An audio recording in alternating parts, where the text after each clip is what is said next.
It's difficult to be subjective about this film in a lot of ways because it's so monumental and nothing quite like it had ever been done before. And this was really the birth of a new art form. And you can see that in the ways that it is trying different things. And I don't think we will ever get a shift like this again. Hey everyone, it's Jonathan, and today we are diving way back into Disney history and talking about the film that started it all, the feature film that is. I know there are plenty of Disney shorts that predate this one, but Walt Disney's very first feature film that launched the Disney empire as we know it today, Snow White and the Seven Dwarfs. This is arguably the most famous version of Snow White ever made. I've covered a bunch of versions on every version ever this year, but I don't think any of them are as universally known and beloved as Walt Disney's original adaptation. This will be the first of a three-part miniseries with Callum from Once Upon a VHS and Jenna West, better known by some online as Phantomwise. Our original idea was to do 2 episodes, one covering the original 1937 animated classic, and then come back and talk about the live-action remake from earlier this year, which we're still doing, but as we go through this episode, you'll notice another version come up more than once, the 1916 silent film that was one of Walt Disney's earliest inspirations as a kid. So after we recorded this episode, we decided to go back even further and talk about that original silent version before jumping back to the present and tackling the latest version. Anyway, today's episode is a long one, so let's just dive right in and talk about Walt Disney's original 1937 masterpiece, Snow White and the Seven Dwarfs.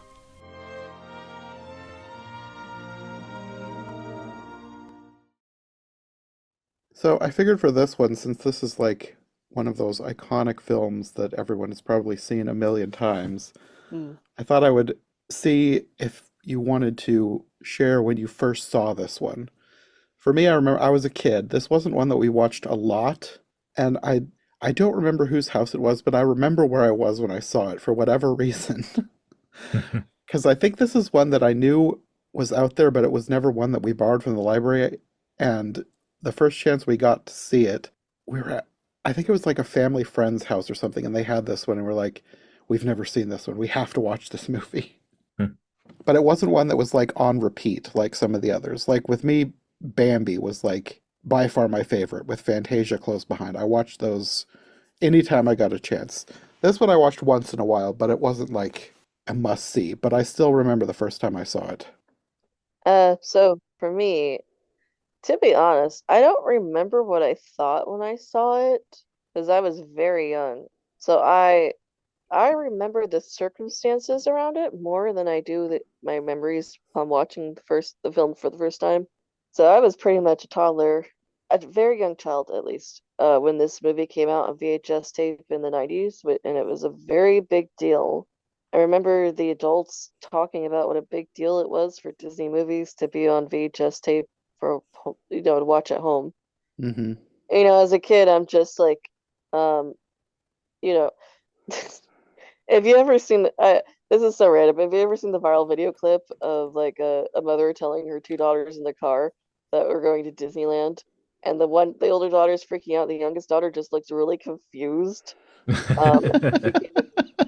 Because that was me, just the Chloe, I think her name's Chloe, just being like, I don't get it. Like,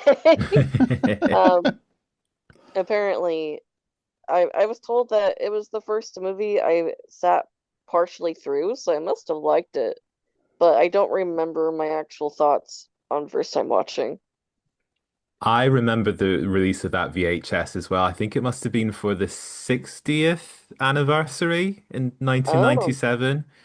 yeah. I think that's right. Yeah, 60 years. So I remember it being this white clamshell VHS, and yeah, it was because it was coming out of the Disney Vault. It felt like a real special occasion, this release. And at the same time, I remember there was a soundtrack release on cassette, Mm. and I had both the cassette and the VHS. But I am sure that when I was little, I had been on the Snow White Scary Adventure ride at Disney World before I had seen the movie. Oh. So yeah, so I think I was familiar with the story from fairy tale like storybooks.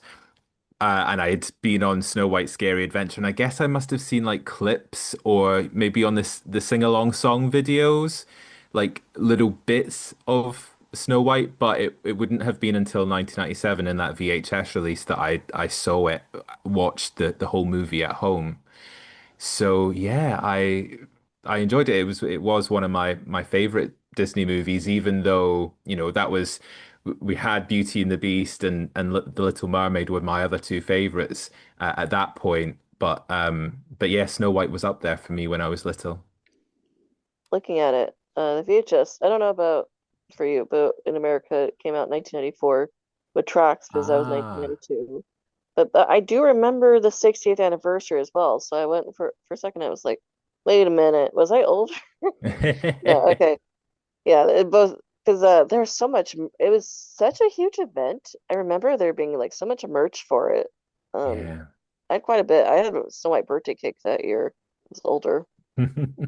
Oh yes, you're Uh, right. Yeah, it was 1994 on UK VHS as well. Yeah, so that must have been yeah. the Okay. one that I had. There was promotion later too for the anniversary, I believe. I think you're right as well.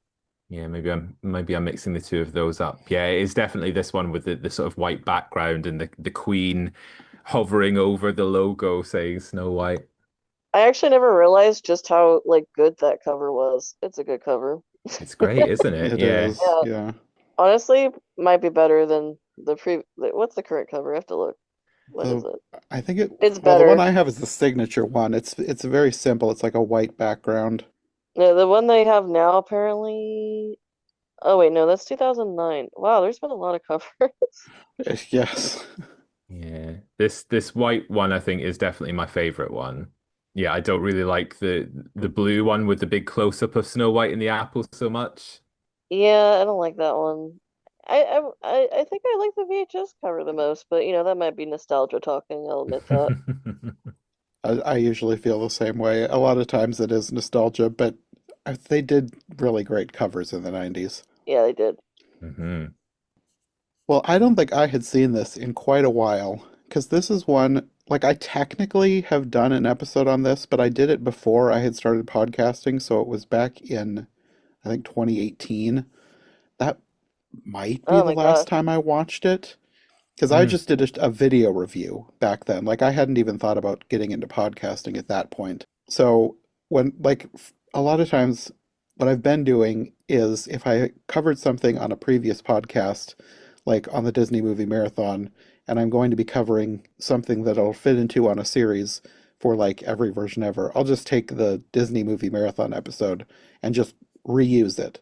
But for Mhm. this one, I figured it's been so long since we did that, and I remember the time when we recorded that, it was I didn't really know what I was doing. The sound is kind of awful. There was like a humming in the background, I think. We were at my grandma's house and I don't know what she had running, but and it was short and I was like, I need to like actually do a proper podcast for this. So it had been quite a while since I've seen it, and I don't think, like, a lot of times when you see Snow White, especially like in more recent promotional material, it doesn't register to me like when it was made. And Mm. watching it this time, I was like, this is very 1930s. Just Yeah, all the designs, because I think Snow White is like very slightly redesigned in more recent things that she's put in, like different yeah, art that they do. And yeah. just watching her, it's like it's not Betty Boop, but there was just something about her face that was like, this is a little bit of Betty Boop in there. Yeah, I think Very that idealistic 30s beauty standards. Sorry, go ahead. Yeah. Yeah, I think as well as that, what I guess the more modern style has more definition to the face. And I think that's true of all the human characters, but it's probably most notable on Snow White because she's got, it's almost like her chin blends into her neck a little bit. Do you know what I mean? You've not got the cleaner lines that you get in more recent designs and the redesign of Snow White herself, actually. Yeah, it is peculiar to look back at this movie, and it's so interesting because there are aspects of it which do feel, yes, this was 1930s, not only in terms of the beauty standards like you mentioned, Jenna, but Mhm. yeah, technology obviously progressed a lot since then, and techniques and the way that animation is done, but there were moments in this movie because I rewatched it. It was they were showing it in cinemas, I think last this time last year, And seeing it on the big screen, some of the sequences I was like, "Oh my goodness, this looks amazing." Like some Mm-hmm. of the Oh yeah. animation is really breathtaking. So it's kind of a mixed bag for me. By the way, if anybody's an animation nerd and you have time to do this, I highly recommend watching like everything available at least that Walt Disney has done, and then watch Snow White, they like chronological order, or Mm, Alice comedies to Snow White, or if you want to get really nerdy, like the Laugh-O-Grams, just watch in order. It's Snow White will blow your mind. Like because you're basically watching animation history, and you'll realize how monumental it is. yeah. And I did that, gosh, almost 10 years ago now, and it really like made me appreciate just how gorgeous Snow White was and how much of a breakthrough it was. Mm-hmm. I feel like now we've been so privileged to be able to watch it anytime we want. Lots of other gorgeous animated films by Disney and also other companies that we forget just. And also taking a step back here, Snow White is not the first animated film, but I would argue it's the first like monumental one Yeah. in the sense of like really actually being able to compete with live action films, with the storytelling in live action films. It's monumental and groundbreaking, and being able to experience that like similar to what an audience in 1937 would have experienced was I really I really treasure that I did that. I Mhm. highly recommend it if you have the time. I've never thought about doing that, but I can imagine for an audience back then, that must have been mind-blowing. Because like I've watched a lot of animation from before that time. I've never watched it like in order. Mm. So because like I watch from all different eras, so I haven't thought much about how big of a breakthrough this was. Though this time that I was watching it, there were sequences that I was like, this is just amazing. Like the way that fabrics move. Yes. Like that was one of my favorite things. Just watch like the scene with the queen running down the stairs and her cape flowing behind her. It's like Hmm. this just looks so amazing. I mean, look at the backgrounds; they're gorgeous. Yes, the paintings. Like I feel like I say this all the time, but I wish Disney would do like they don't have to completely abandon what they're doing now, but just once in a while go back and do something that like this. Do something with painted backgrounds and hand-drawn animation. It's a work of art. My boyfriend and I were just watching Cinderella today, like earlier, and the way, the dress transformation with the sparkles and just being like, people drew all those Hmm. sparkles. Mm-hmm. Like there's just a human element that Yes. are in these older animated films, especially with Snow White. Like I feel like there are points where especially with how HD it could be nowadays, you could see the brushstrokes, you could see how intricate it is, and it's just this breathtaking, gorgeous human element that I feel like movies are missing nowadays. Yeah. Yeah. I'm not saying that because it's computer that they're worth less, but I Mm-hmm. am saying like I wish that we could still have it. Yes. Hmm. No, I feel the same way a lot with a lot of stuff that I watch. Like, computers have their place, and I don't want them to completely get rid of CGI, but I like a good mix, and it seems like we're stuck in a rut these days where everything just kind of looks similar.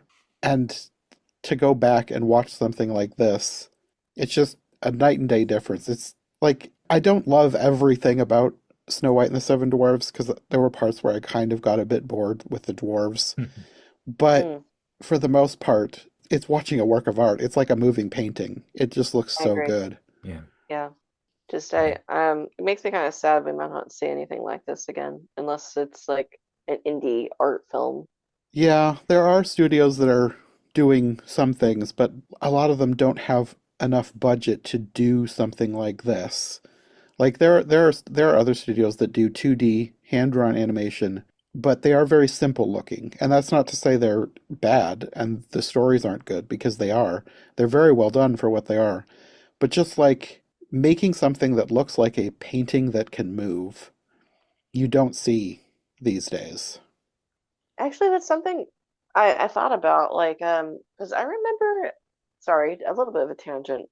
I remember back in my Tumblr days, somebody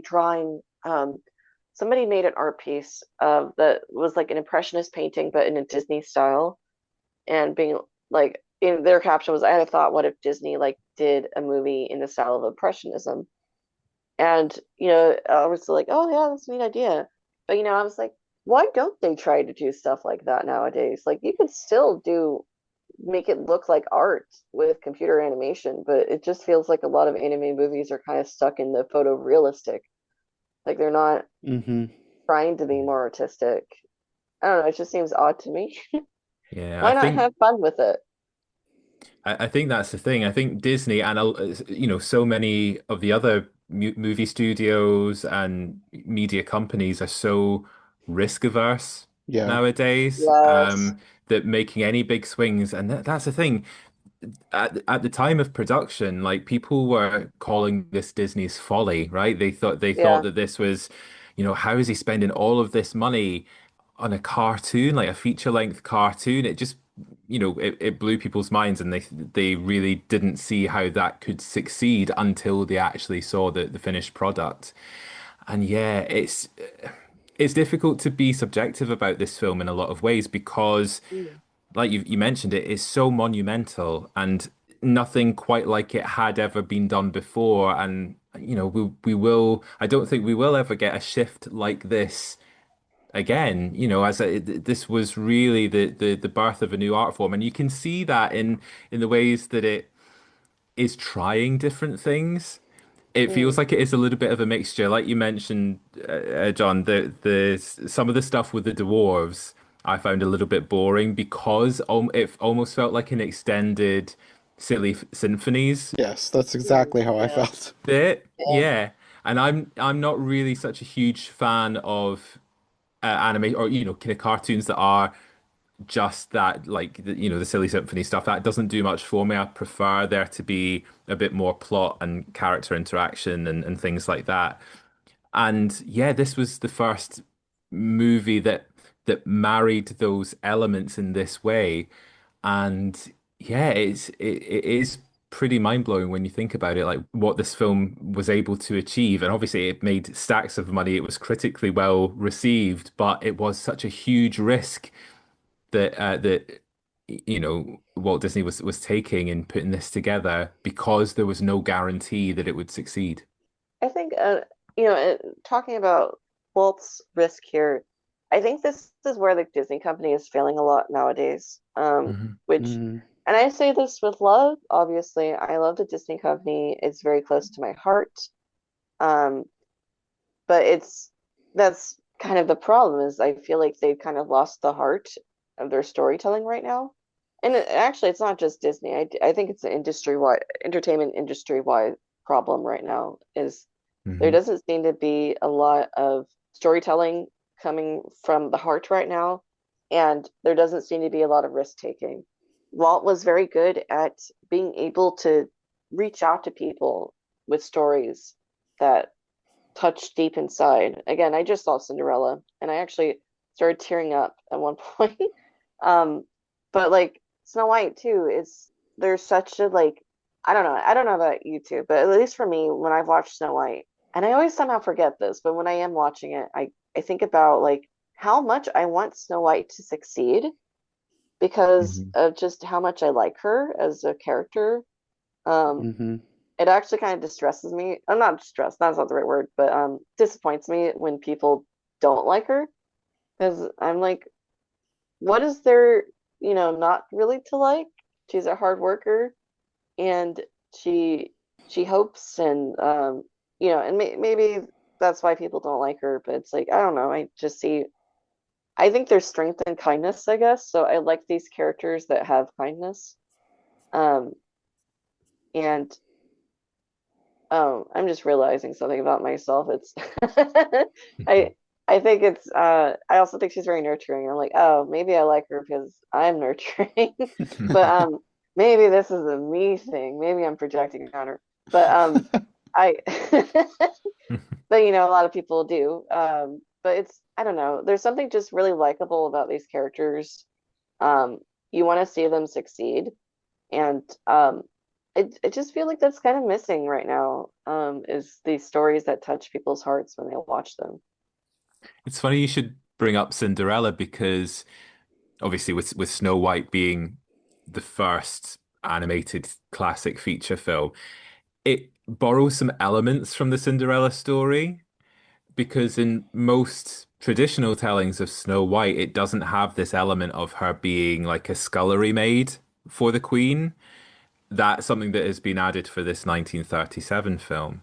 This idea of her Oh, like being made to wear rags and things like that. So it's almost like Disney thought, okay, that's an element from another fairy tale that I'll lift and put into this version of Snow White. And maybe Jenna, like you're saying with Cinderella, it makes us um, relate to Snow White a little bit more, or want yeah, to empathize with her a bit more because we see that she's been she's had a had a rough time of it with the stepmother treating her like a servant basically. yeah. Well, the step in at this point, Disney wasn't actually the one to add that element to the story. Hmm. I'm not sure. I'm not a big okay. I have a casual interest in fairy tales and story and adaptations and storytelling, and retellings, yada yada. I don't know when that element was added to Snow White, but I do know that Disney was very, very inspired by the silent film Snow White he saw as a child.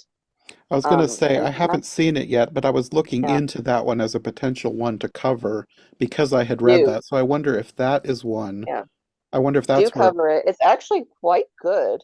And when you're Okay. watching it, it's a good film.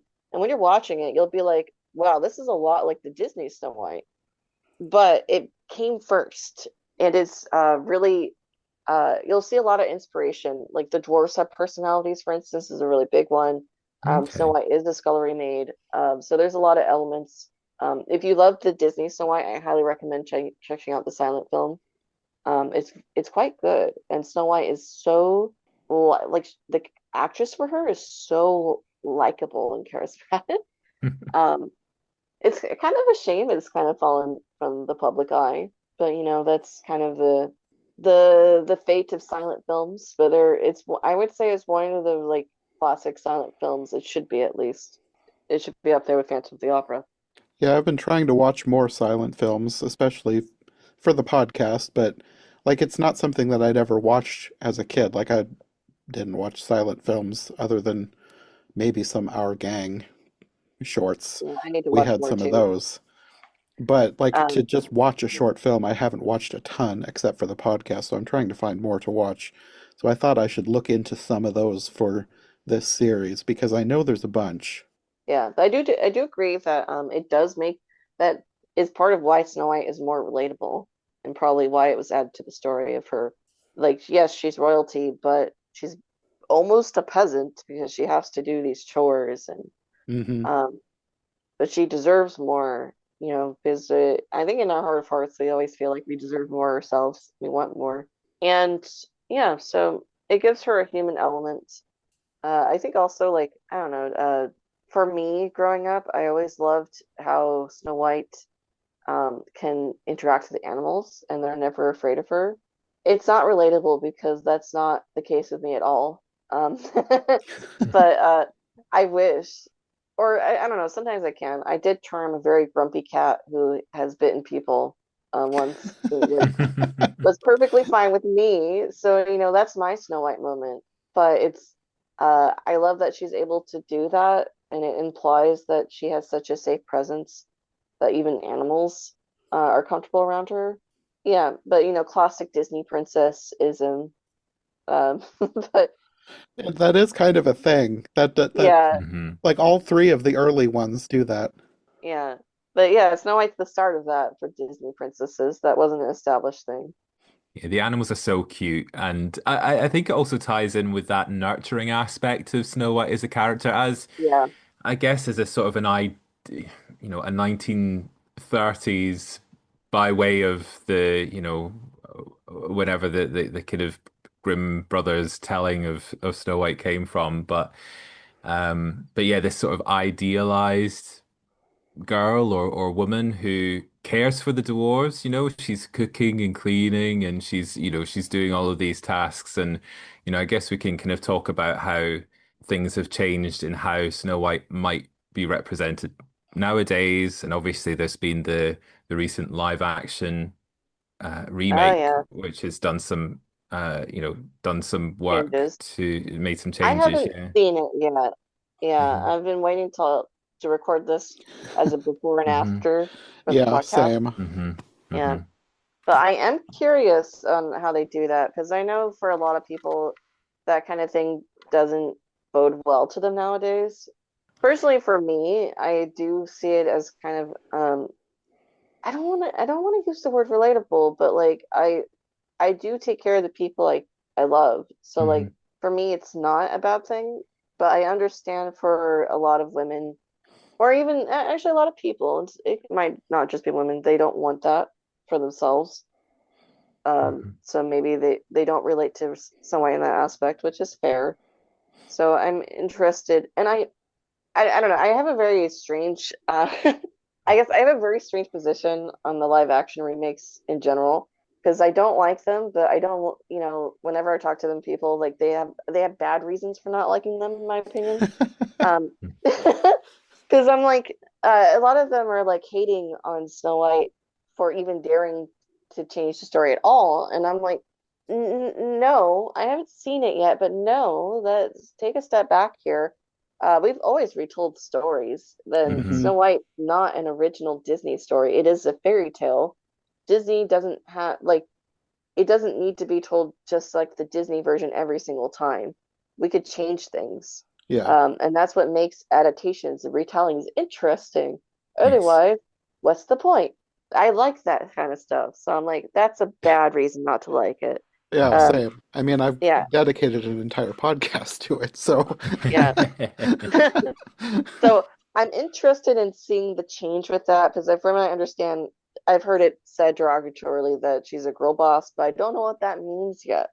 So I'm looking forward to seeing what that means. yeah. Um, but I don't think that's a bad thing. I Hmm. don't know. Yeah, so I'm looking forward to that. I was, if it's a criticism on how they do it, then that's fair. Yeah. Um, but I don't think the change in itself is bad. Yeah, I agree. Yeah, it's how it's done and how it's implemented and what it does to the overall story that you're telling, I Yeah, guess. And yeah, yeah. and I think even in this version of Snow White, in this 1937 version, as you mentioned, stories are told and retold, and elements are added in or taken out. And this is something that I've mentioned, Jonathan, when we've been talking about like the Shelley Duvall's fairy tale theatre adaptations of some of these fairy tales. It is always interesting to see which elements are seen as like the core elements Yeah. of a telling of Snow White. So things that are in, in other versions of the tale, like where you've got the laces and the poisoned comb that the queen Mm. tries to kill Snow White with, the fact that the Disney version takes those out, and yeah, I would assume that the earlier versions maybe kind of condensed the story as well by limiting it to just the poison apple. It also perhaps makes Snow White a bit more relatable in that she's not falling for the same trick three times over, Oh but yeah. Yeah. I agree. I'm trying to remember. I actually can't remember if that's in the silent film or not. I think it is, as Hmm. well, but I can't remember. So don't quote me on that. It's been a I while. have yet to see any that do all three from the original fairy tale. I'm sure there's some out there, but I have yet to see one myself for the podcast. Yeah, I think Yeah, the canon. it's very unrelatable. Hmm. I think the kind of movie Tales version does all three attempts. I think there are a couple of other versions too, but yeah, like you say, Jenna, just Snow White, why are you falling for this over and over again? Yeah. Thinking about it, I guess in some way, I guess in some ways that's kind of realistic to people in real life. Mm. I know I've gone through, 30 years on this planet. I've gone through realizing, um, more than 30. I got through realizing that I have a pattern of behavior where I keep making the same mistakes. Mm, And like so part of me is kind of like, actually, I guess someone falling for something 3 times can be mm, realistic. hmm. Um, but my goodness, it really doesn't help you to root for her. Um, so I'm glad that the Disney condensed it to one, and it makes sense for most of these adaptations to do that. I think the only reason that, because like while I was watching it this time, I was thinking to myself, this takes place in such a short amount of time. I think the only reason that I would like more attempts on her life is to have her like spend more time with the dwarves, because really this only Yeah, takes place in a couple of days. But if it's yeah, spread out over a longer period of time, like the queen keeps coming back, like trying different things, that would make her have more time with the with dwarves, Thor. living with them, getting to know them. Hmm. Otherwise, it feels very quick. Yeah, I feel like actually a version where they did try all three and it was more spaced out, but it wasn't so obvious that it was her trying to kill her would be kind of interesting. Yeah. So maybe if there was a way you could do it where it was like Snow White is it has these attempts on her life, but they're not like all the same, and so you could kind of excuse the quote unquote stupidity because it's Hmm. actually not that stupid of her to almost die in these instances. That might be quite interesting. Well, I think Um, Callum and I had yeah. talked about the Shelley Oh. Duvall's version. That has two attempts on her life, and the Queen took two different disguises. So like it's Mm, still similar because it's someone coming and trying to give her something. But if the Queen is a little bit more creative rather than just putting on a peddler disguise and coming back 3 days in a row, yeah. that could work. Yeah. Yeah, she could just leave the poisoned comb on the windowsill and run away, and then just wait for Snow White to pick it up and use it, you know? Just keep it Delivery. simple. Someone Yeah. sent you a package. It's a comb. Here you go. It's on me. Goodbye. Yeah. Or I was thinking, like, what if you change some things? Like, what if you try to shoot her with an arrow or something? I don't Mm. know. It could have an action sequence. But yeah, switching it would be kind of interesting if someone did that, but like switching up the attempts so it's not samey. I did look it up. The silent film version also condensed it to two, so it was Disney's idea just to have the poison apple, Okay. um, which works, I think. I do think for this Snow White, it would have been really boring to see all 3 attempts or even 2 attempts. So I think it was wise of them just to do the apple. Yeah, this worked. And the Yeah, whole sequence of the queen preparing everything is iconic. Like we wouldn't really need to see her just do the same because if they did all three, she probably would have three similar scenes. But yeah. the way they did the queen, her transformation and preparing the apple is amazing. Like I don't That's think we need more same scenes, but the ones we got were great. Yeah, it would lose its impact if they did it over and over again, but that is my favorite sequence in the whole movie. I think it's mine Uh, too. yeah, that whole transformation scene is pretty intense, isn't it? It's quite, I remember being a little bit frightened by it when I was a kid watching it. It, Oh And it's yeah. intense, but it's also a bit funny, especially after she yeah, becomes the hag. Like I kind of wish that she would just kind of give up her obsession with beauty and stay this character because I kind of love the yeah, hag. she's having a bit more fun, isn't she? Like Yes. yeah. So the Evil Queen, she's actually like such an iconic character to meet in the parks. Mhm. I've seen clips. She Oh my looks God, fun. she is so much fun. One time I saw that she was coming, and I had found an apple, and I left it by the wishing well, and I ran. And I saw her. I watched her from a distance, and she picked it up and was trying to offer it to people. That's brilliant. um,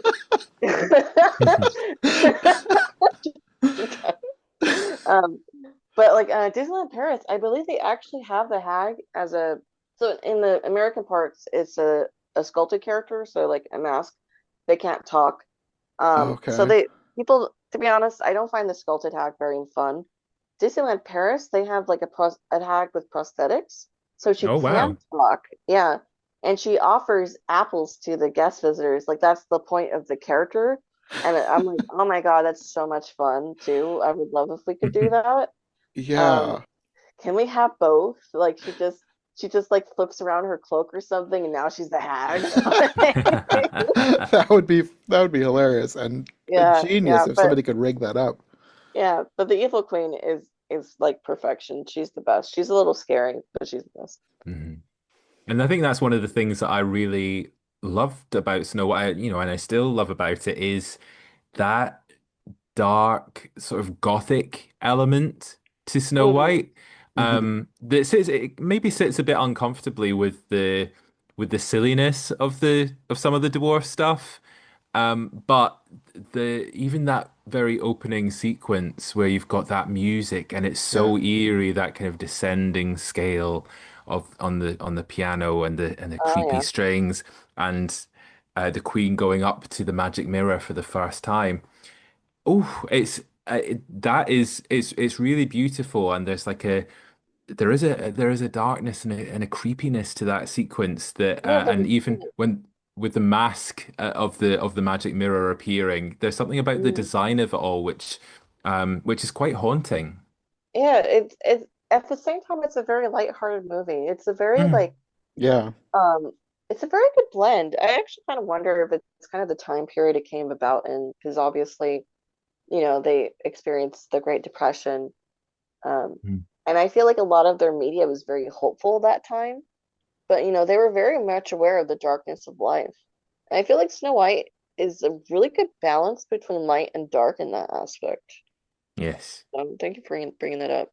Yeah, I didn't really think of it that way because while I was watching it, I was thinking that there was kind of some tonal shifts going on, and Hmm. not in a bad way, but I was like, if this would never be made this way today, because it feels too different. Like when you go from the dwarves yodeling and doing weird dances in their living room to the queen planning to poison Snow White so that she'll be buried alive. Like it's a Yeah. huge tonal shift, which I guess it does work, but I don't think that it would be made that way today. It doesn't like too many things that I was watching, I was like, this feels so of its time. I think Disney later got burnt because they've always kind of tried to balance this. Again, I just saw Cinderella, and we were discussing like the if the mice were in it too much. Um, I that's how I yeah, always feel when I'm watching Cinderella. Like I like Cinderella too, but I yeah, felt the same way with the mice scenes as I do with the dwarf scenes in that they just go on just a little bit too long. Yeah, yeah. I'm in the same boat. I feel the same way.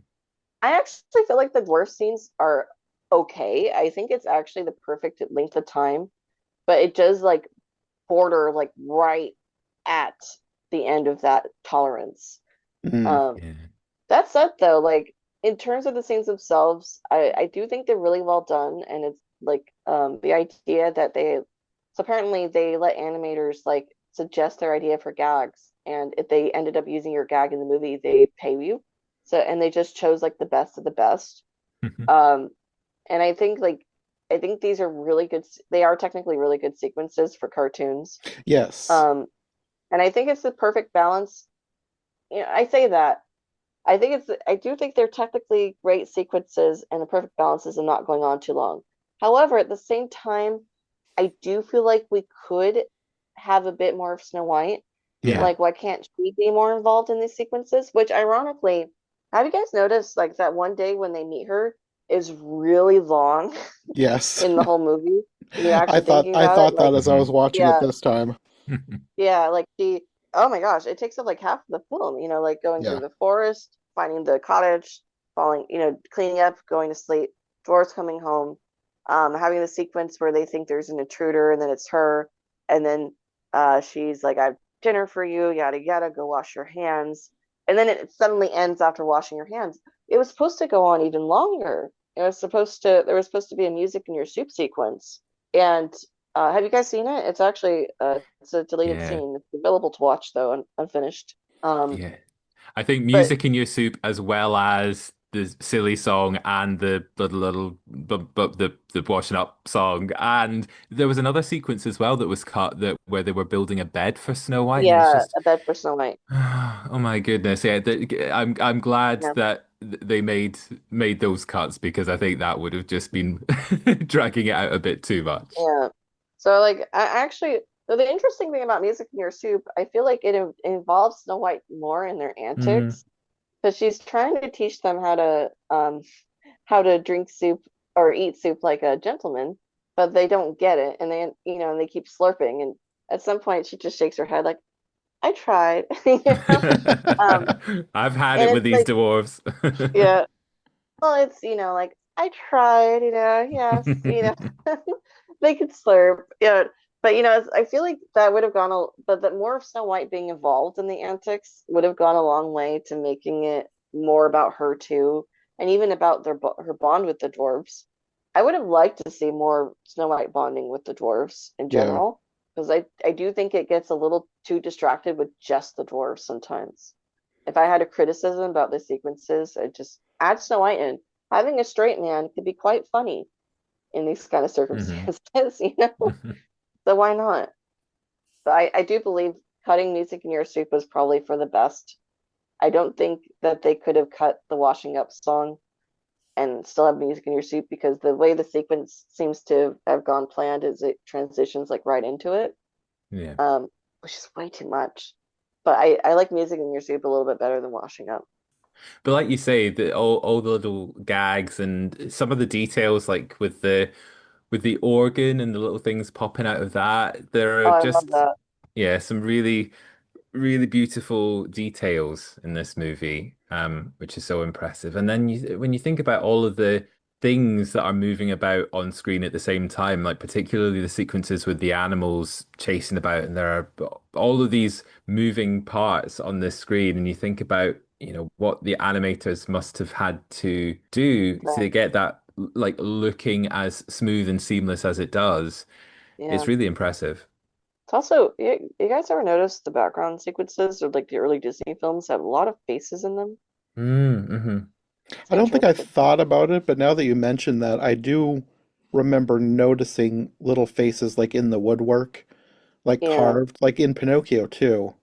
Yeah, Pinocchio as hmm well. I did kind of wonder if that was like kind of also adding to so like the liveliness of the scene is mentioned. I wonder if that also kind of adds to it. The background also seems kind of alive as well because Yeah. of these faces, but I don't know. I don't know the purpose. I guess I just kind of assumed that they were basing it on pre-existing design aesthetics. Like I Mm, like I'm not obviously not an expert in like German architecture, but I just assumed that there must have been some sort of precedent in some kind of like early German house designs. I don't know. Mm. I think that was a them thing, but I'm not sure. I should do more research into that, but I don't because I It forget. is possible that it is something that Disney invented. I've not thought about it beyond just like, well, that must have been, they must have seen something and then decided to base their designs off of that. Anything else you want to talk about? We could talk about the cast. Like the Mm. cast was it's interesting that they were all uncredited at the time, because I hmm guess that's just not how things were done back then to do a whole big long credits sequence. Well, Walt specifically wanted Adriana Castellani, the voice of Snow White. He wanted her to be uncredited because he wanted this kind of like magical voice, and I guess it is the same for the whole cast of like they exist only within the movie, hmm Hmm. which isn't great for Yeah. them. I don't, No. yeah, if someone made that stipulation of me, I'd just be like, no. Hmm. Yeah, because it was written But into a contract, wasn't it? Or there were yeah, some kind of obligations where it really damaged her career in terms of her not being able to pick she up as couldn't do much anything work. else. Yeah, Yeah. she did do Oh, she's she in The did do Wizard a of bit. Oz. Yes, you got it. She did do that. Where art thou, Romeo?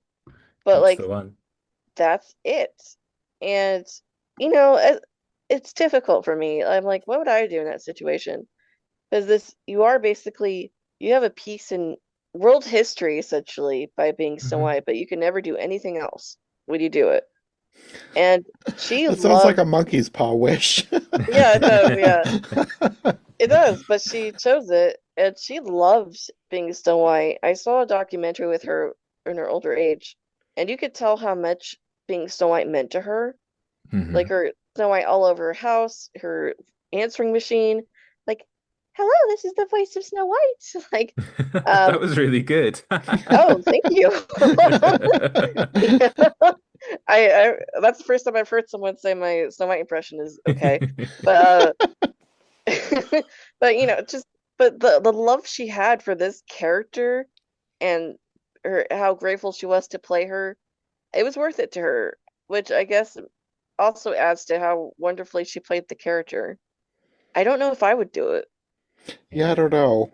I probably would not myself, because not that I have any serious aspirations, but I've always thought it would be cool to be a voice actor. But if somebody told me you could be in one thing that you'll be famously known for and nothing else, I don't think I would do it because I would just assume that it would be so much fun I'd want to do more. I Oh, I think I would would do do it. it. Yeah. Like Yeah, thinking do about me realistically, like I know the smart answer is no, don't do it, but I'm also kind of like, yeah, it. but royalties. Royalties, and you could do the, convention circuits and things like that. Yeah, I only need the one famous role to be able to go around traveling, meeting people, and doing all this sort of thing. Yeah, I'd do that. I'd do the monkey's paw wish to be Snow White, I guess. Well, like to be honest, I know myself because the more I think about it, like I wouldn't be able. I'm not entertainment industry like network person. Like I don't want to network and keep doing it. So actually, that would be kind of perfect for me. I get a spot in history, and then I bow out. Like, yeah, I was awesome. All right, see you guys. I'm gonna go like live an average life Yeah. now. Um, like, Yeah. But then again, I do like that Adriana Caselotti sort of got her flowers later on in life. Like you said, there was the yeah. documentary, and she was announced as a Disney legend, and I think she was it the felt first female voice art yeah, artist to become a Disney legend. yeah, Oh, and I didn't know that.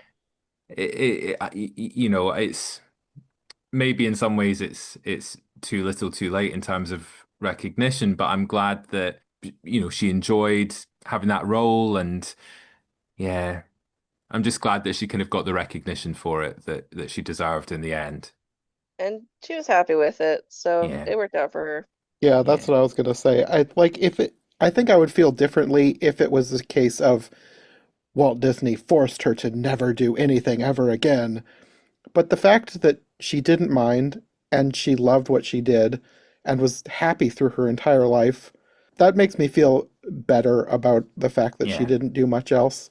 Because it does Oh, seem like a bad deal that she was given. Mhm. But I guess it's only a bad deal if you think it's a bad deal, and apparently she didn't. So Mm.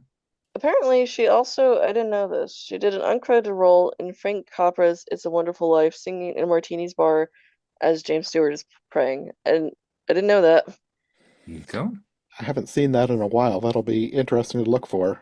How did she manage to be in like all the iconic films of that time period? You I know what? know, right? She has it worked out somehow. Three of the most important and biggest films ever. Yeah. Yeah. You know what? I want to be her. I've decided she knows what's up. I also love Lucille Laverne's performance Oh as the yeah. Queen, and in both forms, she brings so much character to the hag voice, but also the gravitas to the Queen. It's yeah, I think she's great. Oh, I love the hack voice. But yeah, the Queen, just the way villains used to talk. Hmm. I don't, Mm, I'm not saying I want this back again because I actually don't know if I would, but just it's such a unique way that she just talks like just this really, I guess, posh kind of voice, Yeah. and it sounds so like controlling, and then she'll like snap and Regal. yeah, hmm regal. I hmm guess Lady Tremaine kind of had that voice too, because again, just saw Cinderella. But there's something about the evil queen, like her voice is just iconic. Yeah, Yeah, Maleficent as well. yeah. Yeah. Yeah, all three of those. All yeah, I think Eleanor Audley was the voice actress who played both Lady Tremaine and Maleficent, if Yes. I remember rightly. Hmm. Yeah. Yes, you're Yeah. right. Um, Yes. and Lucille Levan here, like they all have this, as you mentioned, almost kind of a sing-song quality to how they deliver their lines, which feels Yeah. theatrical, but it's right for this character. I love it. Especially like when she's going through her book of spells, like talking in Hmm rhyme. hmm Because like in the wrong hands, this kind of role could be so cheesy. hmm But there's Yeah. something about her voice, the way she acts this character, It's genuine. it just feels right. Yeah. With someone else, they could easily be just hamming it up. Yeah. But she's able to do it in a way where it's sincere Hmm. in a weird way. I don't know. It hmm worked. It wouldn't work as hmm well if someone else had done it. It's sincere up until the point where she becomes the hag, and then she's kind of off the rails, and I love her for that. And The scene where it's she's insane she does the witch voice too. Like, oh wow. So much talent. yeah, Yeah. just everything about her after she becomes the hag is just great. Like she basically becomes a different character. Like it's the same actress doing a very good job at making it seem like a different voice. But I love her the way she talks to the crow, like teasing Mm. him about, hey, you want a bite of the poison apple, and then going down into the dungeon and like, thirsty, have a drink to the Oh my God. skeleton. She's like, mask off. Yeah. This is who I am. It's like she loves being this evil, ugly character. Just stay the evil, ugly character. Have fun with your life. I'm actually, you know what? You know what would be interesting? Perspective of the evil queen. That would be fascinating. Mm. But she's so obsessed with her beauty, but then it's like she's living her life when she's a hag. Yeah, Like, hmm, what's going on? What's Yeah. Would you not just enjoy living like this a bit more, you know? yeah. you're Yeah. happy now. You could drop it. Yes, exactly. She's one of those characters that, like, I've said this about other people in other podcasts, but like, there are certain people who I probably wouldn't like them in real life, but as a character on film, I love this hag. Of the other voice actors, was there anybody else in the cast that you recognized? The only one really that stood out to me was Pinto Colvig as Grumpy, because he was like the original Goofy for the original Disney Oh. cartoons. You know what? I actually didn't know that. Oh, Um, really? yeah, but I was thinking the only other person who really stands out to me is Grumpy slash Pinto. So yeah. I love his characterization of Grumpy. To be honest, I have this thing for grumpy older men characters. Um, I don't maybe it's because my granddad died. Both of my granddads died when I was younger, so I never really had like a grandpa figure. But for some reason, I just love like this kind of character t trope, I guess. Hmm. And I think he does a very good job of being grumpy. It's grumpy, but it's very like charming. Yeah. Just Yeah. it's not cold. Yeah, I think you can tell that underlying affection that he has for Snow White and the care that he really has for her underneath. And I think Grumpy, out of really out of all the characters in the whole movie, he is the one who has most of a character arc. Yeah. He Yeah. is the one who changes and grows the most as a character. And we see the different facets of him a bit more. Like when he's preparing himself to get a kiss from Snow White, and he's sort of rubbing his head, and he would never admit it to any of the other dwarves, and he has this demeanor of being grumpy and cantankerous, but he really does care. Yeah, he's probably the most notable one out of the dwarves in that respect. Yeah, I love Grumpy. He's great. And yeah, I think Pinto's characterization, it's good that it was him because it's difficult to do this kind of character correctly because it could come Hmm off very cold and just like I don't like him, he's mean. But like Grumpy hmm is like he's like adults' favorite character, right? Like Yeah. the kids end up liking Dopey and like when you're an adult you like Grumpy. Um He's more relatable the older you yeah. get. Yeah, really. Which, speaking of, I'm not a big fan of Dopey, to be honest. I He's a wasn't kind of really either this time. Uh, he was more like their pet than a person. Hmm. I don't know if that was last on time I did purpose, watch but this, yeah, last time I did watch this again with my boyfriend, we were just like, "What's the family story here? Why is Dopey so much young?" We were just trying to come up with reasons for why Dopey was younger. yeah, we don't Yeah. really know the backstory of the dwarves. Are they family, or are they just friends who have come together to live together because they're all dwarves? Yeah, it's Unclear. unclear. Yeah. Not really needed, but I feel like that would be an interesting perspective for a retelling from the It dwarves would. side. Yeah. Hmm. Yeah, I don't think anyone's done that. And we came up with our own fanon, but you probably will never see the story of it. We're too lazy. Yeah, Anyway, yeah. I'm not a huge fan of Dopey either. Although I did laugh when he's got the diamonds in his eyes and kind of Oh, reflect to iconic. that. That is a nice image. I Yeah. like that aspect. Why do they mine for gems? That's never addressed either. Hmm. Wasn't there a line in one of the songs like they don't know why, they just do it? I guess. Yeah. Hmm. I mean, they're pretty.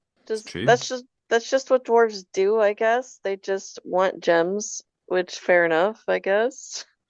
Yeah, I think these are supposed to be more like mythical dwarves rather than Yeah. human dwarves, because that is like a trope with mythical dwarves. Well, as much as people roasted modern day Disney for being like, oh, they're magical creatures, these dwarves are meant to be magical creatures, so maybe it's like a that's just what appeals to them, like how dragons have hordes. That's just Hmm. what they do. Hmm. I don't know. Well, I think there's lots of legends about dwarves mining for things. Like Hmm. True. it changes based on the legend, but it's not out of left field for them to be Hmm. the magical dwarves mining for treasures. Hmm. Mm, And that kind of accounts for how they have their own way of doing things as well. They're not these characters I don't think are human. I think they are like kind of mythical creatures in the respect that they have their own little uh, customs and traditions and ways of doing things. And that's why Snow White coming in and, trying to say, oh, okay, oh, this is how I would do things is yeah, that's maybe a bit of a different perspective on it. I guess what I was getting from it was we don't really think about it this way, but it is a bit of a culture shock in a Yeah. sense.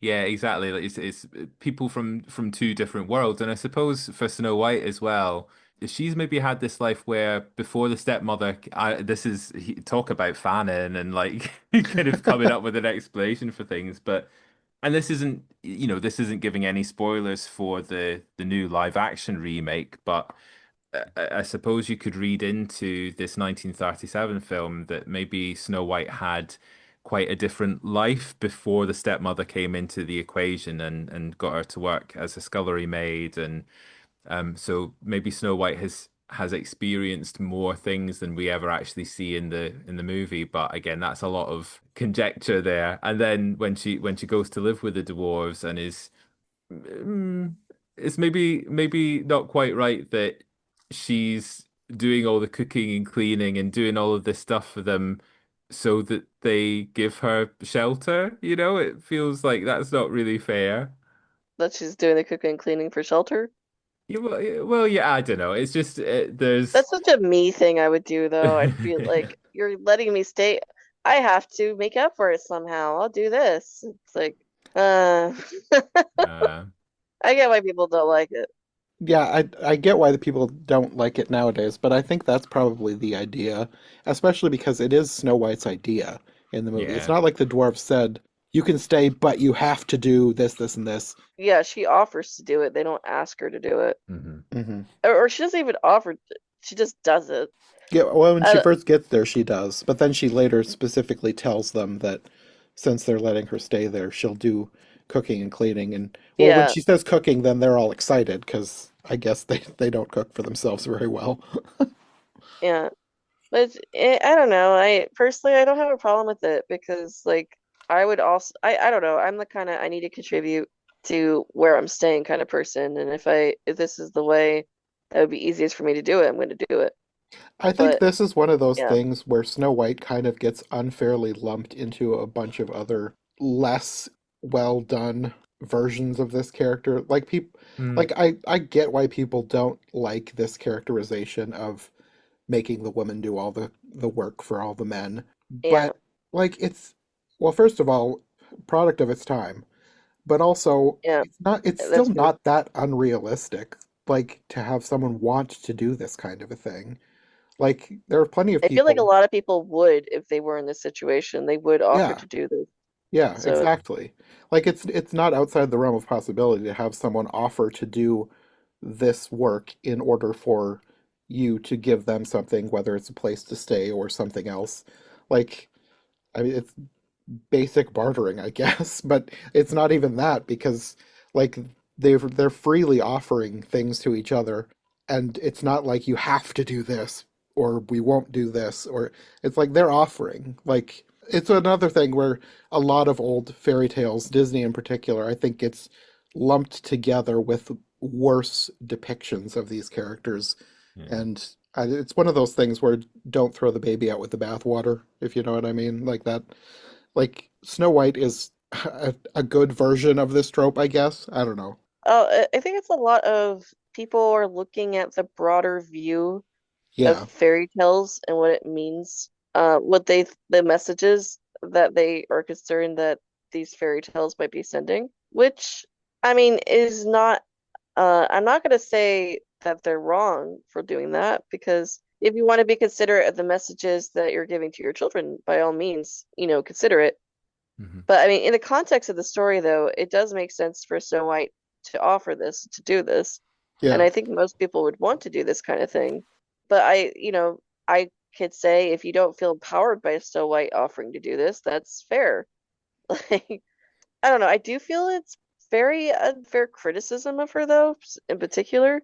But, I don't agree that it's bad necessarily. I don't know. yeah. I'll tell you something when it comes to the cooking though. That's the bit where she's cutting the pie crust and then the birds come and the birds stick their dirty bird feet on the edge of the pie crust. I was like, get off my pie, birds. See, as a See, as a kid, my brain would go, bird pie. Yeah, I want to eat birds. Help make it. I always wanted to eat the pie. It's very good. It does look I good. don't think that ever crossed my mind, but that's a fair observation. God, Disney animated food at that time looked so good, though. Yeah. Pinocchio, like, I used to want to eat that food so bad. It was the in Alice in Wonderland, it was the mushroom, weirdly, that Really? yeah. It kind of looked like a big slice of cake when she took a piece of mushroom. I was like, that's not really what mushrooms are like, but and I do like mushrooms nowadays, so Ironically, I don't. I don't think I've ever thought about it, but that scene where she rips off the piece, that I do like the way that's animated. I never thought about actually tasting it myself. I have heard people like want to eat the mushroom. It's like, okay. I actually am not a fan of mushrooms, so I don't have that. It's the cookies that I would try. Like, yeah, I want Oh to eat the yes. cookies. I Yeah, love mushrooms, but it's never crossed my mind to want to eat the mushroom from Alice in Wonderland. As much as I like the story, I've never thought about eating the mushroom. you never You thought about like getting into the screen and eating that thing? no. I think the thing that you think about eating is the cake and the drink me bottle. Oh yeah, That's what I you wanna. wonder what the taste of those are. I've never thought about the mushroom. I would like to eat the cake too. Actually, yeah, that's a good idea. But anyway, we're off topic. Food. What the heck is a gooseberry pie? Like, what's a gooseberry?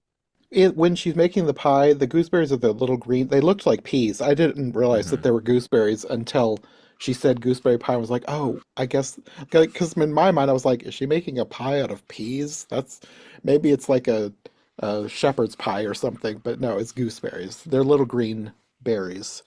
We don't have them They're here. not very common. They used to be a Yeah. thing more back then. Mhm. I'm sure they still sell them. It's probably a regional thing because there are certain fruits that can't ship well. Mm. Because I don't Mhm. think we have them in Iowa. If we do, they're not where I am. Yeah. They don't seem to me to be like a particularly Germanic thing either. Like if this is supposed to be kind of Germany, except that they've got raccoons, which they don't have in Germany, but you know. I Oh didn't my Um even gosh, think of my that. boyfriend is English. We were watching. He was just like, "This is a weird American yeah. European mashup. That none of Yeah. these creatures would are in North American forests." And I was like, you know, what? I never thought of it. Yeah, but yeah, I was just like, forest. It's everywhere and nowhere at the same time. yeah, maybe. So I guess we haven't really talked about the prince at all. Um, Oh yeah. he's in this So movie too. yeah, the prince. Which, by the way, everyone's like Prince Florian. No, it's just the prince. He doesn't have a name. Where did Just the Um, Florian come prince. from? Because I know people call him Prince Florian nowadays, but where did that come from? No, well, okay. I know initially people thought it was like Ferdinand or something because, and this is so obscure, but when Shirley Temple gave the Academy Award, like the Specialty Academy Award to Walt Disney for Snow White and Seven Dwarfs, she said something like for Snow White and Ferdinand and all the others, something like that.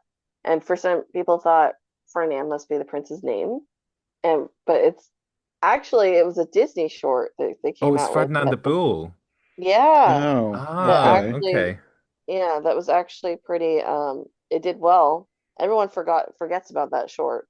So people thought it was Ferdinand because of that, which is really obscure and nerdy, and dumb at the same time. So it was not Ferdinand. I don't know where Florian came from. I have no idea where that came from. I Um, wonder if that came from because I think there must have been a book about the development and making of Snow White, or maybe some kind of promotional material. Because I remember the name Grimhilda being used for the Queen, yeah. and so I wonder if like Florian came from that same source or Maybe something because even similar. Queen Yeah. Grimhild, I do remember that apparently was talked about possibly being her name in concept, but that didn't Hmm. end up like her. The queen's name is officially the Evil Queen. It's The not. Evil She Queen. doesn't Yeah. have the she doesn't have the name. So like it does possibly Florian might be from an earlier concept. I'm not sure. Mhm. All I know is he's the prince. I will say I've seen a lot of criticism about the love story in this, that they see each other, then they're in love, and it gets made fun of enough. Like even later, Disney like made fun of it in Frozen. Like you cannot marry a man you just met, Hmm. essentially. I think it's a tiny bit, like yeah, but I think it's a tiny bit unfair because like the fairy tale is worse. Um, they did Yeah. not meet beforehand. This is actually something that's from the silent film Snow White. Snow White and the prince actually had quite a bit of time to get to know each other before everything happened. And in this, actually, I would say the prince and Snow White have a little less time than they did in the silent film. However, it establishes that they already like each other. Because in case you're unaware, anybody listening, the original version of the fairy tale has it that he only comes across the living corpse of Snow White, thinks it's beautiful, and wants to take it home with him, which sounds weird, but it actually wasn't that weird back then. Some bodies somehow like managed to preserve well into death, and people would be like fascinated and would like want to see it. I mean, that's where like the whole thing about like saints remains comes from. Like Hmm. people liked to see dead people. And anyway, he basically just wanted her as like a decoration piece in a sense, or a conversation piece. A museum piece. Kind of, yeah. Like, look at this really well-preserved dead woman. It's like she's alive. And then he actually doesn't kiss her in the original. The cart she's on like goes over like a bump in the road and it dislodges the apple from her throat and she wakes up and they end up getting married. But I'm kind of glad that they didn't do that because it's very unromantic. um, Clunk, yeah. yeah, Spitting the apple out. yeah. It like there's no kiss at all. Um, so it's very unromantic. but also our attitude about death has really changed. I think death was so much more common when this fairy tale was first told. So like, hearing that a prince is taking a dead body as a conversation piece, essentially, we're like, yeah, that makes sense. Back then to them. But to us, it's like, what? Why would he do that? Mhm. Is something wrong with him? Um, but also we like our love stories to be a bit more like organic now, which I agree with. So I don't know. I just think it's so weird for people to get hung up on this love story aspect of it when it's actually a fix of the original fairy tale, and they would like that even less. Hmm. So Mhm. It's one of those things, like, I don't like using this as a blanket excuse for everything, but you have to think of the time that it was created.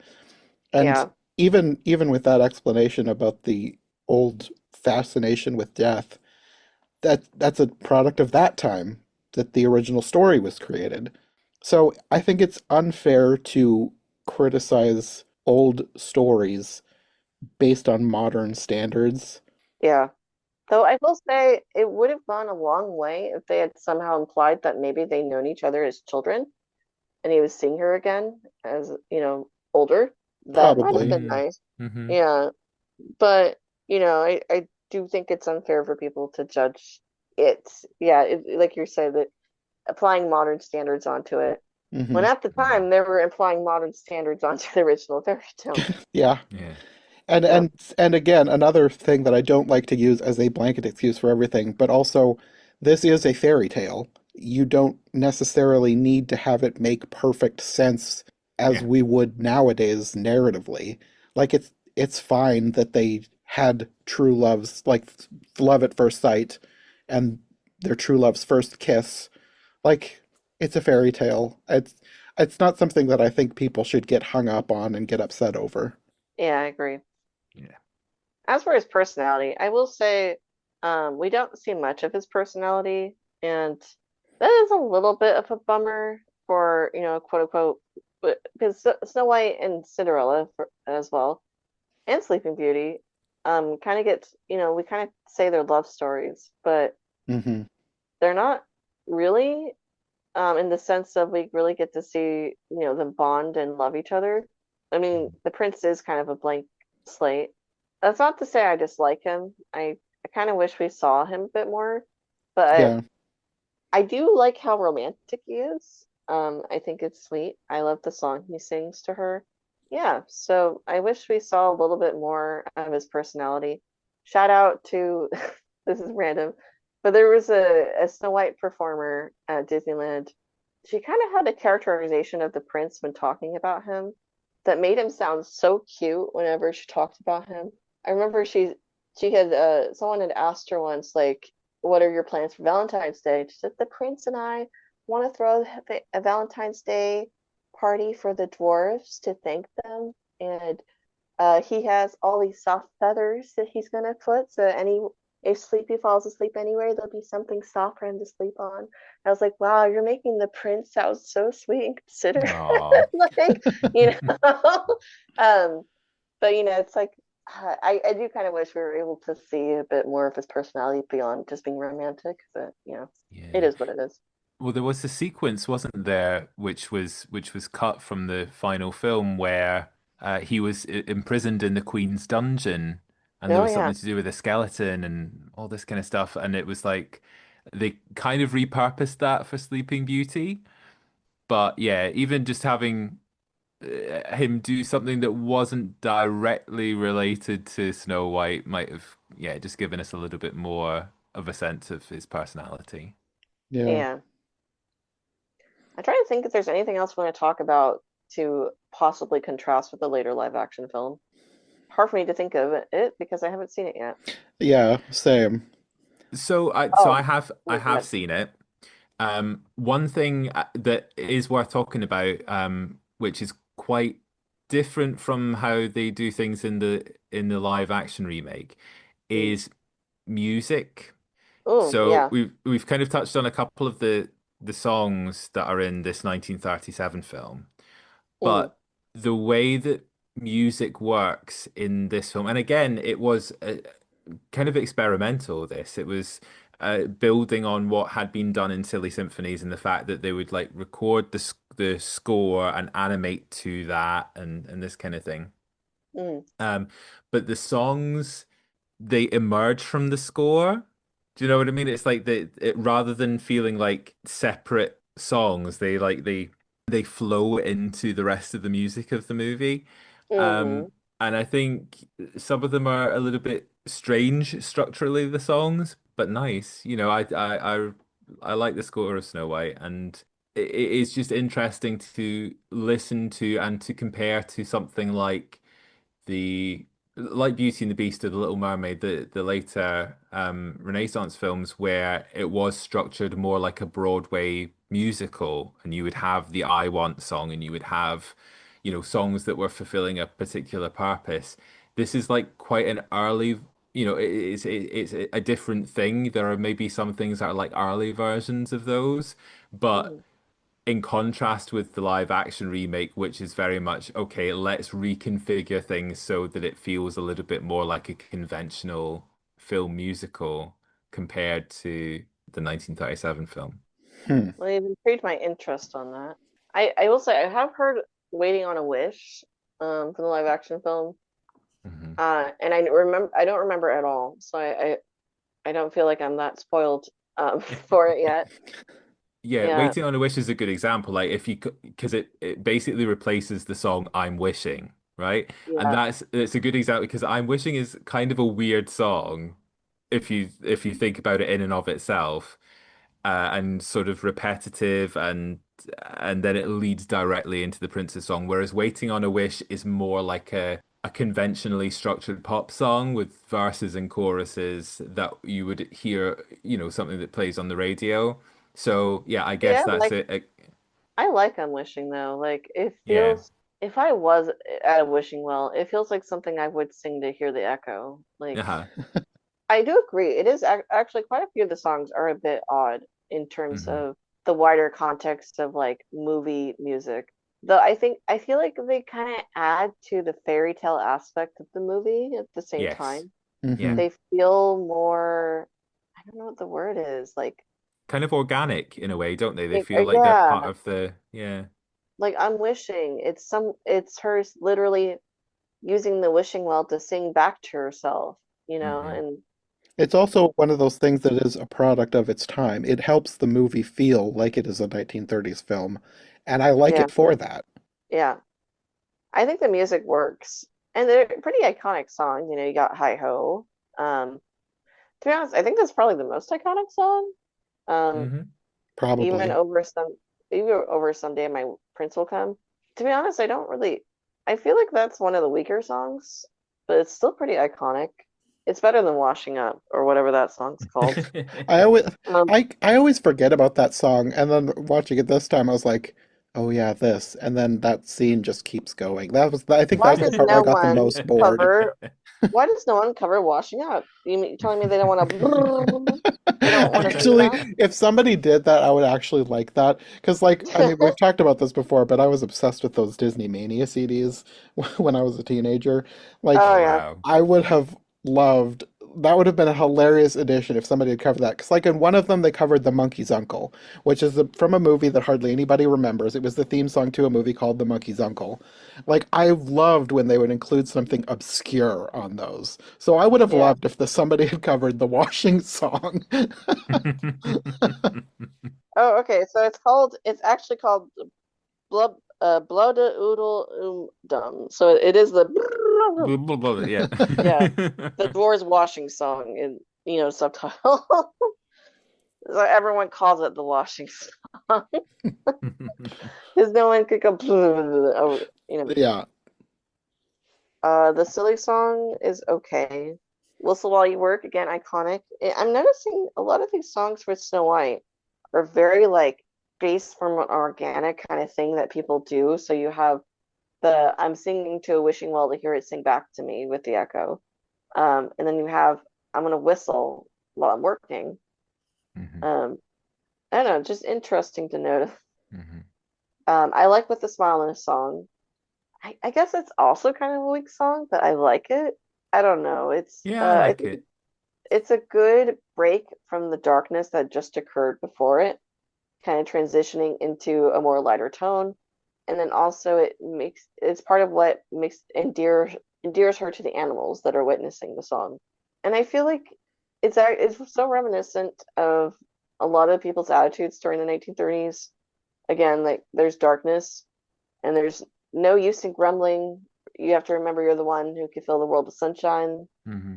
And that's a message a lot of people don't, I would say a lot of people probably don't like anymore, but I don't think it's necessarily a bad message. I don't know. I think it's an interesting message that resonated more with them at the time. And Yeah. I think it still can. I love one song, and those are all my hot takes on the song. Yeah. One song's the best song, personally, for me. What can I say? I love songs. Hmm. And the thing at the end of one song when there's that the kind of like reprise of one song at the end where it's the big Yeah. orchestra comes in and then you've got the backing vocals which seemed like very specific to Disney films from the 30s Yes. through to like the 50s where they go oh in the back in the Yeah. background like And over I the think that orchestra.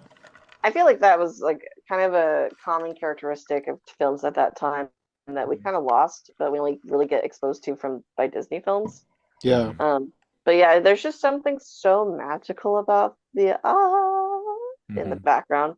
Like, why don't we have choral arrangements anymore?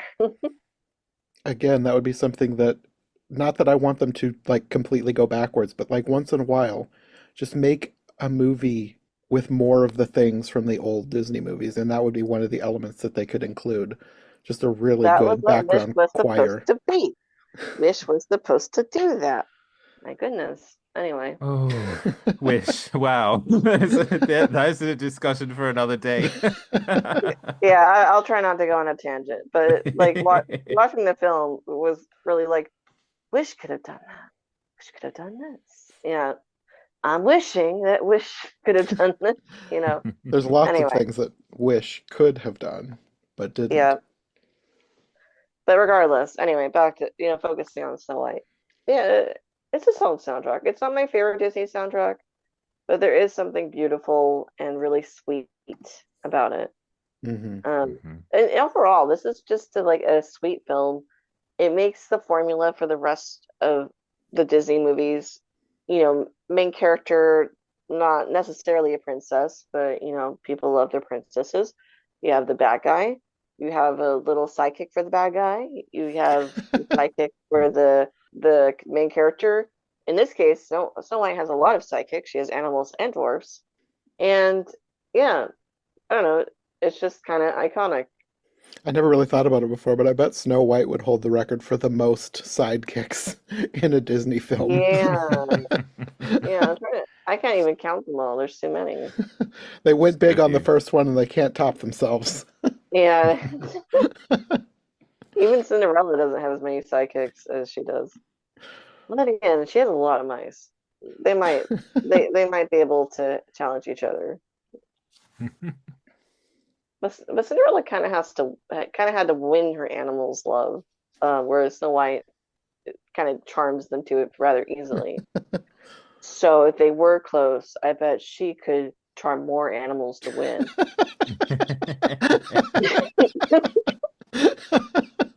Thank you for having me on your podcast. These are important things everyone needs to hear.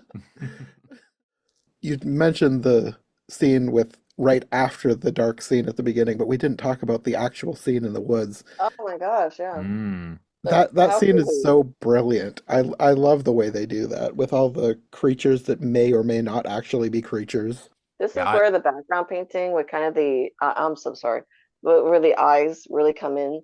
Mm, Um, it's like it is at show here, and it fits in with the rest of the world too. Just like the eyes everywhere in the forest. yeah, again, it's one of those sequences that it is quite intense and it's so dramatic and yeah, just every aspect and the eyes watching everywhere. Again, it's something that they don't quite do justice to in the live action remake.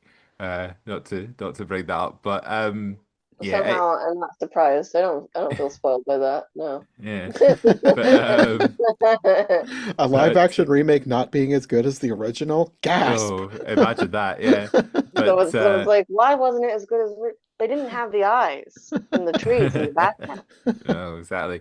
But yeah, it's one of those ones where I think it's something about animation where it can be a little bit more expressive, Hmm. and the things like the eyes in the trees looking like the trees themselves have eyes, but actually when you look at it, it's like partly her imagination and partly like the animals and the trees and all this sort of stuff. That sort of works in animation, and I think it just doesn't quite register the same way in live action. Hmm. I think you're right. Um, It's something that can only be done in animation and look yeah, good. yeah.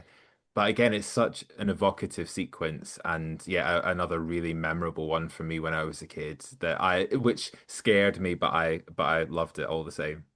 I don't remember being scared by it as a kid, but I remember thinking that parts of it were cool. Like, I Hmm. liked the alligator logs. Yeah. Yeah, I think those the alligator logs are the best part. Oh, I feel like there's a pun you can make here. Logator? Oh, Mm. no. I'm not good at Log gator. a logator. Yeah. That I'm good at recognizing that things can be puns, but not good at following through. Um, but anyway, yeah, my brain. Okay, I can't remember the first time I watched this movie, but part of me wonders if maybe this traumatized me and I blocked out my. No, it's just because I'm too young. But it's interesting. I think growing up with it, as we've been privileged to be able to do, it must be kind of interesting to hear from somebody who didn't grow up with it. But I grew up with it. I never found it scary as a kid because I was kind of already used to it by the time I was able to like actually watch it. You know what I mean? Like I was desensitized to it. And it's interesting seeing kids nowadays like play actual horror games and being unaffected by it. Different kids get scared by different things. Like, there's a lot of things people will say they were traumatized by seeing as a kid, but I think back and it's like, that didn't bother me. But then, like the scene in Aladdin where Genie briefly turns into a zombie, I had nightmares for months about that. Oh. So different things affect different kids different ways. Yeah, it's weird, isn't it? Like sometimes there's just like little, or like paintings or something that scare you as a kid. And it's like, well, I don't really understand the reasoning behind that, Hmm. but yeah, I like that you've got these sequences in this movie that are scary. And going back to what we talked about earlier on about how there seems to be less risk taking in filmmaking generally nowadays, or in studio films. Yeah, I think, and this is something that we talk about on our podcast quite a lot with 80s and 90s fantasy films. Mm.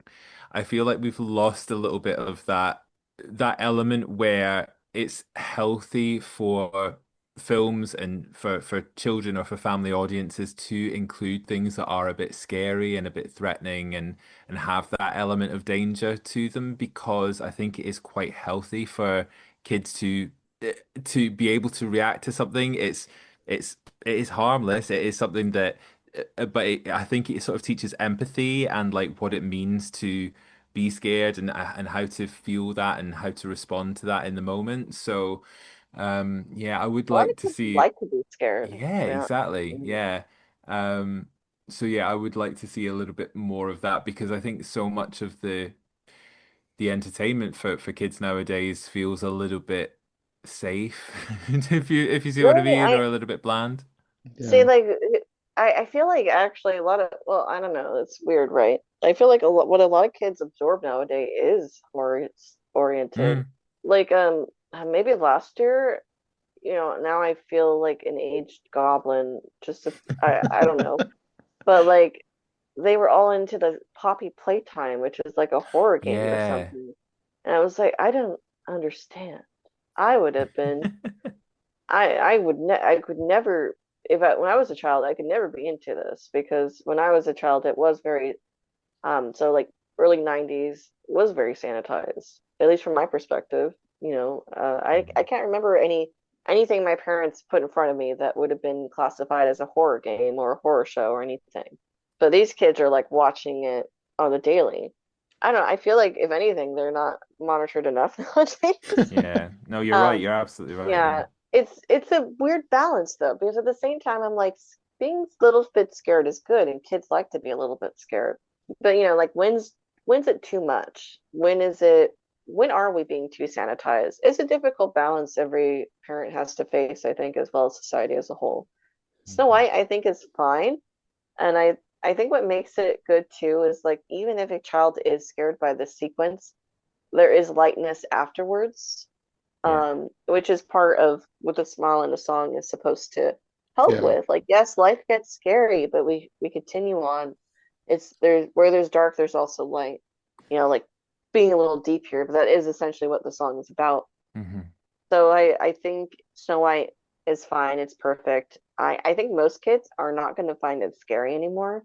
But I was like, I don't know if you're aware, but at Disneyland we redid the Snow White Scary Adventures into Snow White's Enchanted Wish, Hmm. which I kind of get, but at the same time I kind of hated Yeah. because like we had this like little dungeon in the queue where it's like the where the evil queen prepared her potion. Well, that's too scary now. So now it's Snow White's bedroom. And it's like, okay, I guess. But Mhm. was anybody really that scared by a dungeon that had nothing in it except for like props? Or even the ending. I thought the ending of the original ride was hilarious. So when I say original ride, it had already been revised, but the way the ride ended when I was growing up was Snow White eats the apple, the dwarves chase the hag to the cliff, she falls off and dies, and then that's the end. Snow White never wakes up, and it's hilarious.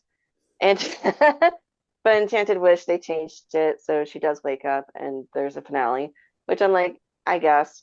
But like part of some of the rationale for it was that to take out to like not make it scary anymore. And I was just like, it was barely scary to begin with. Mhm. I don't know. It's just people are it's very interesting. Walt Disney World version of Snow White, that's gone. I saw a video of the original Walt Disney World version, and it is nuts. It is absolutely crazy. Like the witch is just basically stalking you, and you hear like over and over and over. It's scary. I was like, this is what's actually scary. What the heck? Yeah. No wonder why they named it Scary Adventures. And then in the 90s, they transformed them to not be as scary. It's like things were sanitized for us. Yeah. Yeah, I think I wrote that it must have been just before they did the rework in the 90s, so yeah.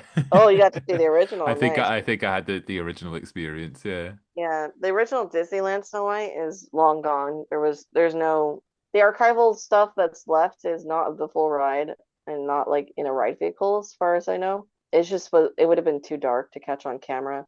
Same thing with Alice in Wonderland for that matter, which is also has been drastically changed from the original.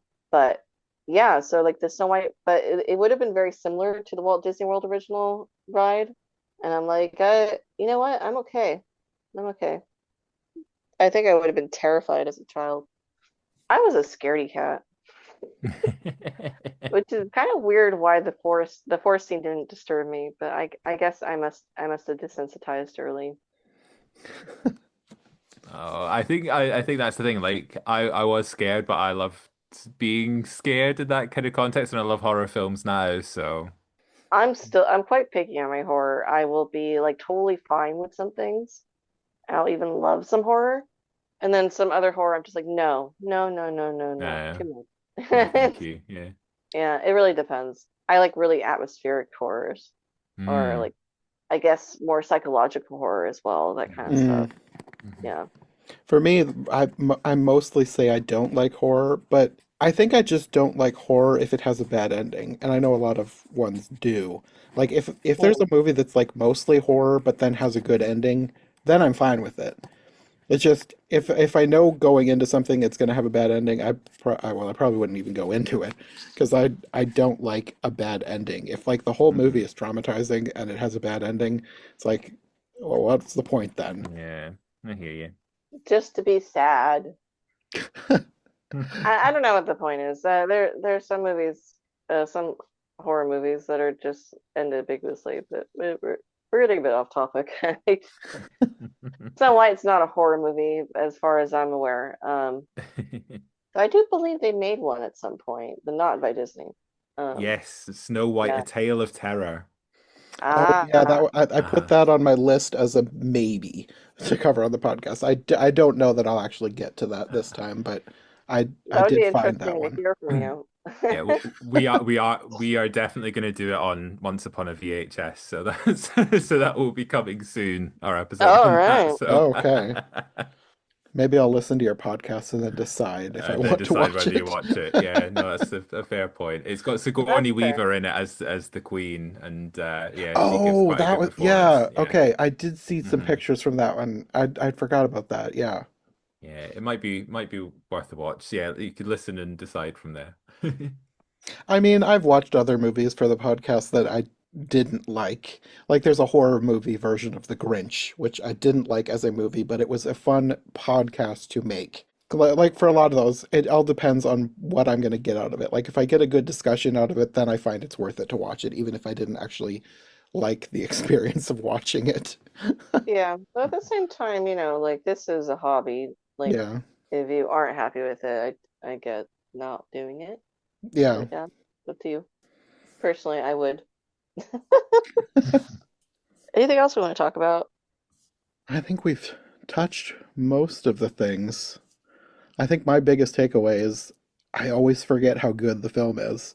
Like Yes. Hmm. just the opening scene, like the animation started, and I was like, "Oh yeah, this is amazing." And then Every anything with single the Evil time, Queen, every she's single great. time I forget how gorgeous this film is. Like, Yeah, Yeah. yeah, and I think to myself, I'll remember next time how gorgeous it is, and then I'll watch it again. Just like, oh yeah, this is gorgeous. Why don't I watch this more often? exactly. But Yes. it's actually, I think, in a way, I do know. It's because I love having this rediscovery every single time I watch it. That I know it's gorgeous, but like I forget just how gorgeous till I see it again. Yeah. And I love that I still have that in a sense. Hmm. So I watched it again this year, and it's gonna be like another 3 years before I watch it again, and I'll enjoy it as just as much then too. Yeah, it's a good one to keep fresh, I suppose. I'm not a huge person for rewatching movies over and over and over again, Mm. but yeah, that last time when I saw the movie on the big screen in the cinema, that was really, yeah, I was really kind of blown away by some of the You got sequences, to like you watch say. this on the big screen? Yes, yeah, Oh, I'm jealous. yeah, yeah. It I was need really. to I need to figure that out. I need to do that. But yeah, it was so special and seeing as much as I said earlier on, some of the dwarf sequences go on a bit long, and Mm, when you think about what a massive achievement this movie Hmm. was, yeah. um, that just really puts things into perspective. And the fact that yeah, they were trying something that was so radically different that it's kind of understandable that they thought, oh, okay, we'll maybe do something that's a little bit like Silly Symphonies in the middle, and we'll maybe have this bit and we'll maybe have that. So I think overall, really, my takeaway is that this is such a huge phenomenon that it's hard to be subjective about it. So all I can say is that when next time I watch it, I'll maybe try and be a little bit more patient with the dwarves. But I've always loved the beginning and ending of this film. Hmm. So um, yeah, it is one that I'm looking forward to revisiting in time. Yeah, definitely. Well, I think that is probably all we have to say about the original Snow White for now. I think we will be back at some point to talk about a lesser version. Well, a different version. A different I'm version. I'm gonna be open to it, I'll try but to be optimistic. yeah. I'm not getting my hopes up. I have a feeling I will not like it as much, but maybe it'll surprise me. Who knows? Yeah, my the bar is on the floor. But I feel like I'm pretty decent at giving things a chance in regards to different adaptations, so we'll see what happens. Um, though that said, I am kind of tired of Disney live action remakes. This is actually the live action remakes that makes them stop making them. Then thank you for your sacrifice, Snow White. Um, but well, but again, I have very mixed different opinions on the different live Yeah. action remakes. But I'm open to giving it a fair shake. I found things I liked in some of them, so For I the will be most fair. part, the worst I can say is that they're okay. I think Pinocchio is the one that broke me. Like Oh no, Pinocchio was the worst, and I will Yeah. stand on the hill so far. That's been the worst one I've seen yet. that Yeah. one I feel like it ages poorly by the day because like when I first watched it I was like, okay, well this isn't as bad as everyone was saying, but I still don't like it. But the more that I think back on it, it's like, why did they do that? And why did they do that? And why did they do that? This is I Yeah. immediately got irritated, like right away, just as the movie started with Jiminy Cricket. I had to stop the movie and I quit. I don't know. There was just something so irritating about Jiminy Cricket to me that I couldn't watch it. And then I came back the next day and I have nothing else to do. So Yeah. Yeah. and then Pinocchio. I almost stopped again. I was like, no, let's just get this over with. Yeah, so as the only one of the three of us who has seen the Snow White live action remake, I would Mm. say on a scale of Pinocchio being the absolute worst of the live action remakes to I would say Cinderella is probably for me that's my favorite of the live action remakes, so I would put that at the Yeah, it's top. funny thing is I always argue with people who say that's a live action remake. I'm like, no, it's not. It was an Mm, adaptation of the Cinderella story that Disney produced with homages to the Disney Cinderella. It's not meant to be a live action remake, but hmm technically people count it. So yeah. hmm hmm But I Yeah. think that's the thing. I think because yeah, that was another adaptation. It did things Yeah, that yeah. were different to. Yeah, I think some of the live action remakes are just a bit too tied to the originals, There and that's like, yeah, yeah, why are the we reason why bothering? that one works is because it's trying its own thing. Yeah, It's telling the story in its own way. yeah, Just with like, yeah, we have done this story before. Here's like little tidbits, but we're not remaking the Disney Cinderella. hmm yes, And then somewhere along the line, it turned to remaking hit movies because those hit movies were successful. That's yeah, that's where absolutely, my problem lies. I think the live quote unquote live action Cinderella is perfectly fine. yeah. And the reason probably why it's so successful is because it's not tied to the Disney Cinderella. hmm hmm I think the And best ones are the ones that just have nods to the film instead of just trying to be the film but a different version. Yeah. yeah. But anyway, sorry, what you were saying. What's your rating? Oh, so yeah, so what I would say is that Snow White, and this will, yeah, I don't want to spoil anything or maybe cue up Mhm. your expectations for it, but what I would say is that they do, I think most people, going into it would be aware that they have made changes. I would say some of them work and some of them really don't work. It's just kind of a Mm. mixed bag, and it's just kind of a different thing that they've put together. So. Yeah, but with In the that said, middle? I would say it kind of in the middle because it's Mm. not, yeah, it's not the low lows of Pinocchio, but it's not as good as something like Cinderella. It So would be hard to be as bad as Pinocchio, to be fair. yeah, that's you'd really have to try. Yeah. I like how everyone's ignoring how bad the Pinocchio remake is, and it's like, yo, there's a reason why it's on Disney Plus, not theatrical. They knew that would be bad. But Yeah. anyway, yeah. So, but what you're saying is pretty much what I'm expecting. I'm expecting it to be a mixed bag, but I will be fair. You did a great job, like just kind of tipping us in without spoiling it. So, thank you. That's all right. Yeah, yeah. I know it's a Hopefully hard that's line. yeah, yeah. Hopefully it kind of gives you the enough to set your expectations. So Yeah, thank you. Well, we will be back to talk about that one probably sooner than we realize, but Mhm. until then, do you guys want to let people know where they can find you if they'd like more from you? Callum? Sure, yes. So Once Upon a VHS, an 80s and 90s fantasy podcast, which I host with Michael. We're on Spotify, Apple Podcasts. We're also on social media like Instagram and Blue Sky. So Once Upon a VHS. Okay, and Jenna? You don't want to find me, but if you did, it's going to be Still Johnson Phantomwise on YouTube or Love Life of a Fairy Tale on YouTube. I haven't posted anything in years. That's why you don't want to find me. Yeah. Okay, well, we will see you again soon for more Snow White. All right. See you real soon. See you then. Thanks for listening to Every Version Ever. If you enjoyed this episode, make sure to subscribe and follow my co-hosts as well. My Linktree and all of our links will be in the description below. If you want more of my content, all my podcasts are available on YouTube as well as most podcast platforms.